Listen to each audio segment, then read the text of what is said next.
오늘 아침 새누리당 최고위원회의에서 김무성 대표께서 이런 말씀을 하셨습니다. 경제 활성화의 가치가 최우선이라고 강조했다는 대통령 말씀을 언급하시면서 김무성 대표께서 성장이 최고의 해결책이다, 이런 말씀을 하셨습니다. 당청이 첫 회동에서부터 한 번도 증세 없는 복지라는 말을 직접 한 적이 없다는 대통령 발언을 두고 엇박자를 보이고 삐걱거리며 불안한 모습을 보였던 직후에 나온 말씀입니다. 결국 정부 여당은 대책은 없고 구호뿐인 경제 활성화로 조세 형평성을 실현해서 조세 정의를 세우자는 국민적 요구를 물타기 하려는 것으로 보입니다. 허구임을 인정하지 않을 수 없는 복지 없는 증세 공약과 서민 증세에만 수완을 발휘한 정부 여당의 실정에 대한 국민적 지탄이 높아지자 경제 활성화 구호를 내세워서 핵심을 피해가려는 것으로 보입니다.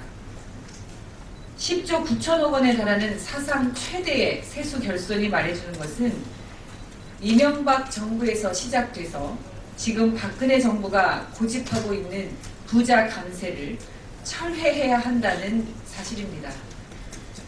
낙수 효과로는 거짓이라는 겁니다. 그럼에도 오늘 새누리당은 법인세 원상 회복에 반대한다는 입장을 분명히 밝혔습니다. 증세는 국민 배신이라던 대통령 말씀에 속내가 드러난 셈입니다. 박근혜 대통령의 눈에는 재벌과 대기업만 국민이고 서민은 보이지 않는다는 말입니까? 다시 한번 요청합니다. 대책 없는 구호일 뿐인 경제 활성화로는 서민 경제도 복지도 해결할 수 없습니다. 정부 여당은 더 이상 국민을 실망시키지 말고 어떻게 모든 국민이 함께 행복한 대한민국을 만들 것인지 대답해 주실 것을 요청합니다. 오늘 한 언론 보도에 따르면 청와대 행정관이 만취해서 고령의 택시기사를 폭행하고 파출소에 연행돼서도 소란을 피웠다고 합니다. 이 행정관은 내가 누군지 아느냐? 청와대 행정관이다. 너희들 다 옷 벗게 하겠다고 고래고래 소리를 지르기도 했다고 합니다.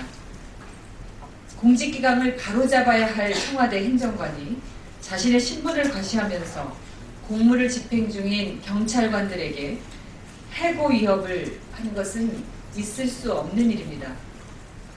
경찰은 해당 행정관을 용인 동부경찰서로 옮겨서 조사해놓고도 사건을 내사 종결했다는데 그 사유를 분명하게 밝혀야 할 것입니다. 얼마 전에 청와대 행정관이 방산업체 간부에게서 골프 접대를 받았다가 내부 감찰에 적발돼서 사직한 일이 있었습니다. 그런데 얼마 안 돼서 또다시 이런 일이 발생하는 것은 청와대의 공직기강 회의를 심히 우려하게 만듭니다. 박근혜 대통령은 집권 3년차를 맞아서 신년 기자회견이나 국무회의 등을 통해서 공직기강을 바로잡겠다고 누차 밝히셨습니다. 그런데도 이렇게 불미스러운 일이 계속되는 것은 결국 문고리 비선 실세를 감싸는 대통령의 언행 불일치에 그 원인이 있는 것이 아닐까 생각됩니다.